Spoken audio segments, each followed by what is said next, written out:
এসিকন থেকে শুরু করে সবাই, এবং এখানে সবচেয়ে বেশি ধন্যবাদ জানাতে চাই আমি উদ্যোক্তা যারা আছেন এখানে।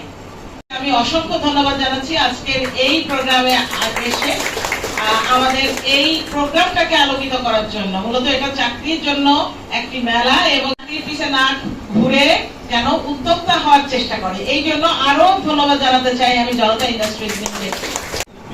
দিনব্যাপী আয়োজিত চাকরি মেলা 2026-এর এই আয়োজন সফলভাবে সম্পন্ন হওয়ায় আমরা অত্যন্ত আনন্দিত।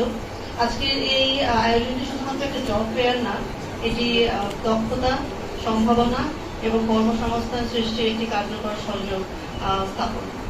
খুব রিসেন্টলি ওয়ার্ল্ড ব্যাংকের একটা রিপোর্ট প্রকাশিত হয়েছে। সেই রিপোর্ট অনুযায়ী গত এক দশকে প্রায় 1,40,00,000 তরুণ তরুণী বাংলাদেশের শ্রমবাজারে প্রবেশ করেছে, কিন্তু তাদের জন্য ছিল মাত্র 87 লাখ চাকরি, অর্থাৎ প্রায় 53 লাখ যুবক চাকরি পায়নি।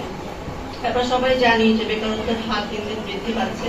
তো এই বাস্তবতা বিবেচনায় নিয়েই ওয়েব ফাউন্ডেশন রেস প্রকল্পের আওতায় এবং বিকেএসএফ এর সহযোগিতায় সামগ্রিকভাবে মোট 1046 জন পিছিয়ে পড়া তরুণ তরুণীকে সফলভাবে ট্রেড ভিত্তিক শিক্ষানবিশ এবং জীবন দক্ষতা স্কিল ডেভেলপমেন্টের উপরে প্রশিক্ষণ প্রদান করতে সক্ষম হয়েছে। সোনিয়া যেটা বললেন যে আপনারা অত্যন্ত ভাগ্যবান এই অর্থে যে আপনারা এই প্রশিক্ষণটি নেওয়ার সুযোগ পেয়েছেন। সেক্ষেত্রে রেস প্রকল্পের আওতায়, আর তুমি করে বলি, তোমরা যারা প্রশিক্ষণ গ্রহণ করেছো অন্যদের তুলনায় তোমরা ভাগ্যবান। আর যারা স্টুডেন্ট এসেছে তাদেরকে আমি ধন্যবাদ জানাই। আমরা সকলেই জানি যে বাংলাদেশের বাইরে যেসব শ্রমিকরা যায়,